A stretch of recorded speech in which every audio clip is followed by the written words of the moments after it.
Tune in as this scrapbook unfolds poverty, illiteracy, gambling, and many more from the short story of Voice Tape by Ariel Estaban.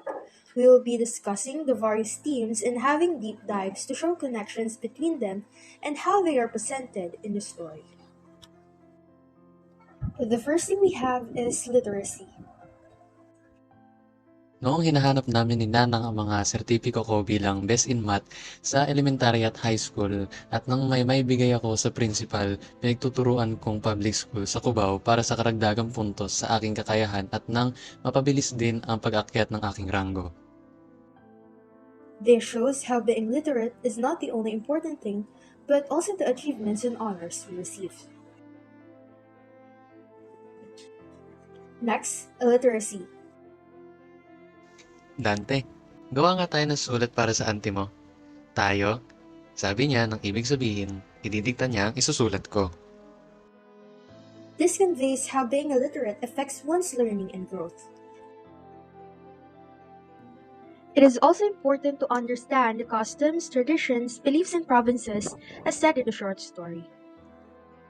Mas mataba ang nasa pagitan ng kanyang mga hita kaysa sa mga bubot na upo ng lola ko na nanay ni Tatang na madalas kong hawakan saka ihahaplos sa di patulikong ari.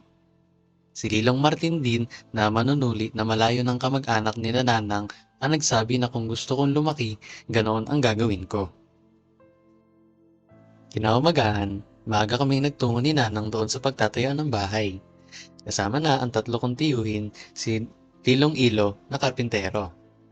Nagbungkal sila ng paglalagyan ng pangunahing haligi. Hinagisa ng barya ang hukay, pinatuluan ng hinyebra at dugo ng manok, na puti ang mga paa. Para maging maginhawa ang buhay nila. Sabi ni Nanang noong nagtanong ako. Ganon din daw ang ginawa nila noong ipinatayo ang bahay namin. Didilim na noong dumating si Nanang. Dumiretso naman siya sa salas at nadudungaw. This only means how strong our customs, traditions, and beliefs because until now it makes our culture rich. Just like customs, traditions, and beliefs, we also have superstition. An example of this from the short story is Gaya ng pagbabawal ng mga matatandang babae sa pagwawalis habang may nakaburol, magkakaroon daw ng maraming kuto ang sino mang susuway dito. Pagkaraan ng 2 gabi, panay-panay na ang pagkakamot ko ng ulo. "Huwag kang magkamot at masama." Sabi pa ni Nanang. Talaga namang nagdusa ako sa kati ng aking ulo.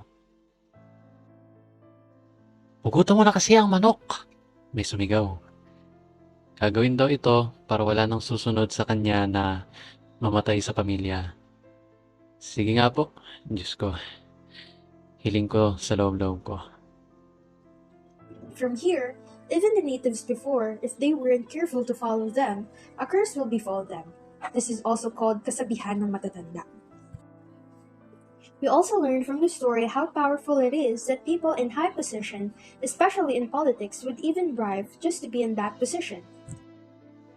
Babasaging plato na ginagamit lamang tuwing may bisitang mataas na uri ng tao gaya ng mga politikong bumibili ng boto.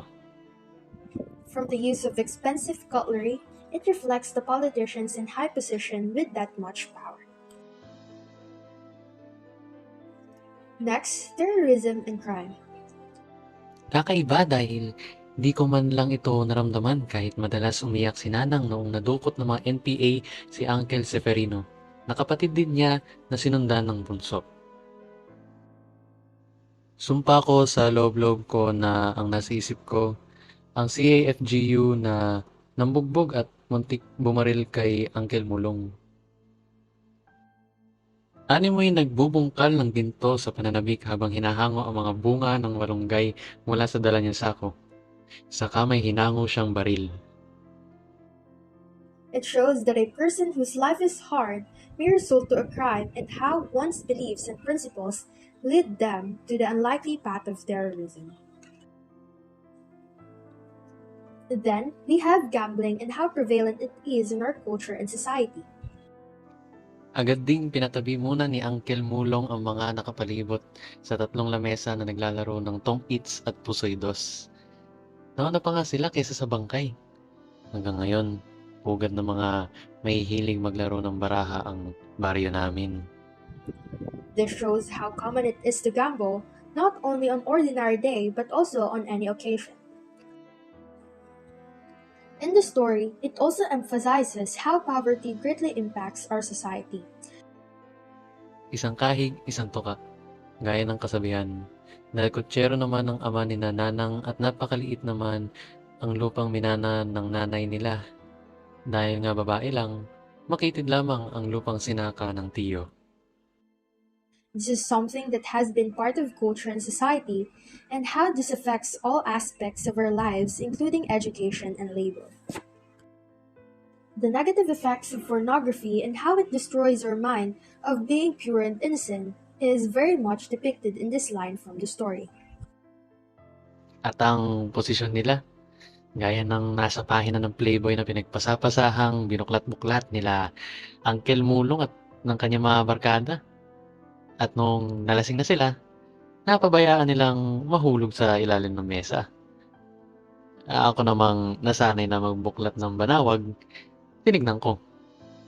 Nakot, hanggang ngayon ang larawang iyon ay kasing liwanag ng alaala ko sa posisyon ni Tio. This next theme is also an issue in our society that affects the lives of many innocent children, women, and men. Sa katunayan, naalala ko pa nga noon ang pagkakatuklas ko kila Uncle Ato at ng asawa niya. Nagsyota pa lang sila noon, habang nagsisiping sa ginagawa pa lang noon na bahay namin. Nasa 5 marahil ang edad ko at may pinakuha noon si Nanang na martilyo ata yun. Nakikitira pa lang kami noon sa family house ni Tatang. Ay, nakikita ko silang hubad-hubad sa ikalawang palapag ng ginagawang bahay. Here, it strongly reflects how sexual exploitation ruins a person's life. Lastly, prostitution that is also something that is viewed as a way of coping in life. This shows that having a contract in prostitution is because they have no choice but to do it and earn money to provide for their everyday needs. Mabuti at may lalagyan itong cassette tape at maliwanag ang boses ng asawa ng tiyo sa kabila ng kanyang mga hikbi. Patawarin mo ako, mahal. Hindi ko ginusto. Papatayin ako kapag lumaban ako. Isipin mo na lang, makakamtan na rin natin. Hinahangad mo magandang kinabukasan para sa mga anak natin. Tatapos din ang kontrata ko. Do you believe Uncle Ato's death was an accident, or was it caused by what's on the voice tape?